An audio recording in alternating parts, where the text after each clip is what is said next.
single. I'm single. Hey, I'm single.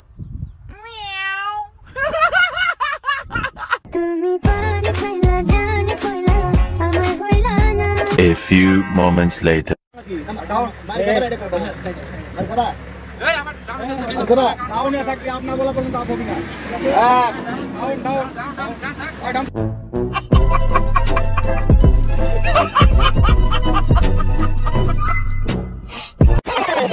So hey guys, welcome back. I hope কি আপনারা সকলেই ভালো আছেন and আমিও ভালো আছি। And আমার মনে হয় আপনারা আমার এই চ্যানেলে আমার রোস্ট ভিডিওগুলো মিস করতেছিলেন, যেগুলো আমি ডেইলি আপলোড করতেছিলাম। হয়তো আপনারা মিস করতেছিলেন, আমি জানি না আসলে। যাই হোক, আজকের ভিডিওর টপিকগুলো কি সেগুলো হয়তো আপনারা বুঝে গেছেন, বাট ডিপলি আর কি বুঝেন না। এখন ডিপলি কথাটা কেন বলছি, আপনারা হয়তো মনে করতেছেন এই ভিডিওতে আমি ওই যে মিস চকলেট নতুন করে ধরা খাইছে সেটা নিয়ে কথা বলবো, অথবা অ্যালেক্স সবুজের রাস্তায় ধরে কিছুদিন আগে শাস্তি দিয়েছে আর্মিরা সেটা নিয়ে কথা বলবো। আসলে এগুলো কিছুই না, এই ভিডিওর মধ্যে আসলে ডিপ কিছু আছে। বাট এট লিস্ট আপনারা এটা বুঝতে পারছেন আজকের ভিডিওতে আমরা বাংলাদেশের একজন বাল সিরাপ ব্র্যান্ড অ্যালেক্স সবুজ এবং আরেকজন বাংলাদেশের চুদলিং পং মার্কা সেলিব্রিটি যার নাম হচ্ছে মিস চকলেট। এখন ভাই এই বালটারে রোস্ট করতে গেলে ওর কাজ কাম দেখার আগে ওর নাম শুনলে আমার রাগ উঠে আসে। মানে এই যে মেয়েটা মিস চকলেট যেটার নাম, এটার আসল নাম তো আমি জানি না। তো এদের মতো পোলাপান নাকি বাংলাদেশের ইনফ্লুয়েন্সার, এটা নাকি বাংলাদেশের মানুষকে ইনফ্লুয়েন্স করে। ভাই সারা জীবন এই বালটারে আমি দেখলাম ন্যাকামি করতে আর বয়ফ্রেন্ড গুলো খালি ধরা খাইতে। এরা আবার কেমনে মানুষকে ইনফ্লুয়েন্স করে? আই থিঙ্ক এই মেয়ের মাধ্যমে বাংলাদেশের যেসব মেয়েরা আছে ওরা আসলে ইনফ্লুয়েন্স হবে যে কিভাবে আসলে 12 ভাতারি হতে হয়, এবং এটাও শিখতে পারবে কিভাবে ন্যাকামি করতে হয় আবালের মতো। এছাড়া তো এই মেয়ের কাছ থেকে আমি ইনফ্লুয়েন্সর মতো কিছু দেখতাছি না। গাইস তোমরা যদি দেখে থাকো সেটা আমার কমেন্ট বক্সে জানাই দিও, কোনো সমস্যা নাই। যাই হোক, এটলিস্ট তোমরা এটা বুঝতে পারছো যে আজকের টপিক কারা কারা, মানে অ্যালেক্স সবুজ আর আমাদের ব্র্যান্ড মিস চকলেট। কিন্তু আমি এদেরকে নিয়ে আসলে কি বলবো সেটা আসলে তোমরা জানো না, বাট ভিডিও ফুল দেখলে তোমরা বুঝবে।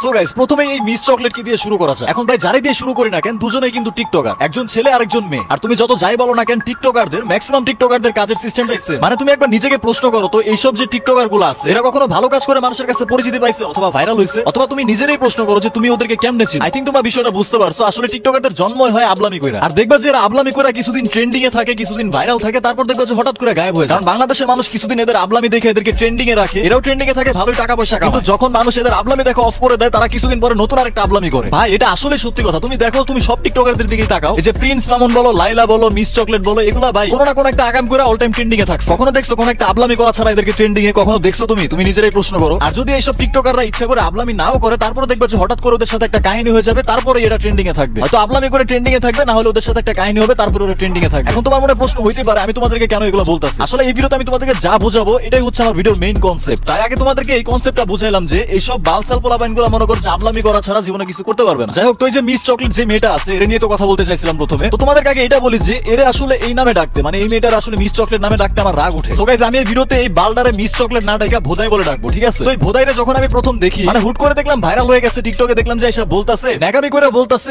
উফ বুঝলাম না, মনে হইতাছিল যে ওর পিছন দিয়ে কেউ মনে হয় ভইরা দিছে। এখন কি ভইরা দিছে সেটা তো এক্সপ্লেইন করলাম না, আই থিঙ্ক তোমরা বুঝতে পারছো। যাই হোক, যেহেতু বাংলাদেশ আর বাংলাদেশের মানুষ বলে কথা, তাই এইসব বালসাল ভাইরাল হইতেই পারে। কিন্তু ভাই বাংলাদেশের মানুষের রুচি যে এত খারাপ তুমি তখনই বুঝতে পারবা যখন এই মেয়েটার তুমি টিকটকে ফলোয়ার্স এর দিকে তাকাইবা। হোয়াট দা ফাক ভাই, মানে এই মেয়েটার কি আছে? মানে বাংলাদেশের মানুষ ওর মধ্যে কি এমন গুণ দেখছে যে 8.3 মিলিয়ন, মানে প্রায় 80 লাখের উপরে মানুষ ওরে ফলো করে রাখছে। আমি জানি না তোমাদেরকে আমি বুঝাইতে পারছি কিনা বাংলাদেশের মানুষের রুচির কি অবস্থা। এই জন্য বাংলাদেশের এই অবস্থা। না তুমি যদি বাংলাদেশে কোনো পাবলিক ফিগারের কথা বলো, সালমান মুক্তাদির, ঠিক আছে, তোমরা সালমান মুক্তাদিরকে কবে থেকে চিনো আমি জানি না। সালমান মুক্তাদির যখন ঢাকা গাইজের ভিডিওস গুলো বানাইতো ইউটিউবে, আমি তখন থেকেই চিনি। মানে কোয়ালিটিফুল কন্টেন্ট বানাইতেছে, মানুষকে এন্টারটেইন করতেছে, একটা কোয়ালিটি আছে যে হ্যাঁ মানুষকে কিছু দিতে পারতেছে। বাট ভাই এর কি আছে ভাই? গাইস, যদিও আমি কখনো কোনো সেলিব্রিটি অথবা পাবলিক ফিগার হইতেও চাই না, বাট যদি কখনো হইতাম না, আমি চাইতাম না যে বাংলাদেশের মতো একটা দেশে আমি সেলিব্রিটি অথবা পাবলিক ফিগার হই। তাহলে আমার মনে হতো যে এইসব বালসাল মিস চকলেট না কি বাল, এগুলোর কাতার আমি চলে গেছি। হ্যাঁ, তুমি এখন আমারই বলতে পারো যে তুমি কি বালের ভিডিও বানাও। ভাই আমি কেউই না, আমি তো হুদাই কন্টেন্ট বানাই, বাট এরা তো বাংলাদেশের ইনফ্লুয়েন্সার, এরা নাকি বাংলাদেশের পাবলিক ফিগার। কেমনে এই ভোদাইটা মনে হয় আবার রিসেন্টলি কোনো এক বয়ফ্রেন্ডের সাথে গিয়ে ধরা খাইছে বা কট খাইছে, এরকম কিছু একটা। এটা তো ভাই এই ভোদাইয়ের ক্ষেত্রে নতুন কিছু না, কয়দিন আগেও তো ডাবল টাইমিং করতে গিয়ে ধরা খাইলো, তারপরে কিছুদিন ট্রেন্ডিং এ ছিল, এখন তো আর ট্রেন্ডিং এ নাই, হয়তো আবার ট্রেন্ডিং এ উঠতেও পারে বয়ফ্রেন্ড নিয়ে নতুন করে একটা ধরা খাইলে। এখন এইসব ছাড়া ভাই এরা জীবনে ট্রেন্ডিং এ থাকতে পারবে না। আশা করি তোমাদেরকে এই মিস চকলেট নামক ভোদাইয়ের কনসেপ্ট আমি তোমাদেরকে বুঝাইতে পারছি। মানে এইসব ভোদাইগুলো বয়ফ্রেন্ড নিয়ে ধরা খায়, ট্রেন্ডিং এ থাকে, আর ওইদিকে 80 লাখ মানুষ এদেরকে ফলো করে রাখে। বাহ। তো গাইস, এখন কথা বলা যাক বাংলাদেশের অন্যতম একজন ব্র্যান্ড অ্যালেক্স সবুজকে, যে কিনা আগে নিজের অনেক বড় চ্যাটের বাল মনে করতো, নিজের অনেক বড় একটা ব্র্যান্ড মনে করতো। এখন কি মনে করে জানি না, হয়তো বা একটু ভালো হয়েছে,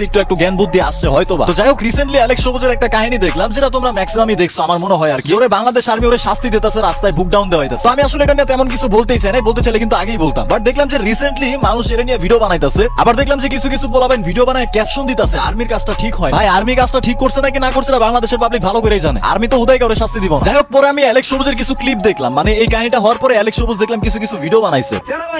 আমার গাড়ির কাগজ ছিল না সাথে বাইকের, মাথা হেলমেট ছিল না দেখে আমার ফাঁসা বুক ডাউন দেওয়া হয়েছে। মানে ওরে দেখলাম যে এই টপিক নিয়ে 2-3টা ভিডিও বানাইছে যে সেনাবাহিনী ওরে শাস্তি দিচ্ছে কারণ এটা ওর গাড়ির কাগজ ছিল না, ওর মাথায় হেলমেট ছিল না। তো এটা স্বীকার করতেছে যে ও ভুল করছে, ওটার জন্য শাস্তি পাইছে। হ্যাঁ ঠিক আছে, খুবই ভালো কথা, তার কথা একদমই যুক্তি আছে, সে ভুল করছে শাস্তি পাইছে এটা সে স্বীকার করতেছে। বাট সে যে আসলে কি ভুল করছে সেটা সে স্বীকার করতেছে না। তার বাইকের কাগজ নাই, তার হেলমেট নাই, সেটা তো ঠিকই আছে, ওটার জন্য তো শাস্তি পাবে। কিন্তু তুমি যে রাস্তায় রোড ব্লক করে তোমার গ্যাং নিয়ে যে টিকটক মারাও, এই কারণে যে তোমার পুরো গ্যাং রে শাস্তি দিচ্ছে এটা পাবলিক ভালো করেই দেখছে। যদি তোমারই দোষ থাকতো খালি তাহলে তোমারই শাস্তি দিত, তোমার গ্যাং রে দিতে চাইতো না। আমি কয়েক জায়গায় টিকটকে ভিডিও দেখলাম যে ও রাস্তায় দাঁড়ায় মনে করো ভিডিও বানায়, মানে ওয়ান কাইন্ড অফ রাস্তা এক সাইডে ব্লক হয়ে যায়। তো আর্মি তোরে শাস্তি দিবে, এটা স্বাভাবিক। তো মানুষের সামনে সত্য স্বীকার করলে পুরোটা স্বীকার করে, এসব ভন্ডামি করার কি আছে? ভন্ডামি করে সে এখন মানুষের সামনে দেউলিয়া শাস্তি যাচ্ছে। যাই হোক গাইস, তোমরা যদি এর নিয়ে রোস্ট ভিডিও চাও সেটা আমার কমেন্ট বক্সে জানাই দিও। আজকের পর্যন্ত এতটুকুই। আমি জানি না তোমাদের কাছে ভিডিওটা কেমন লাগছে, সেটা অবশ্যই কমেন্ট বক্সে জানাই দিবা। দেখা হচ্ছে নেক্সট ভিডিওতে।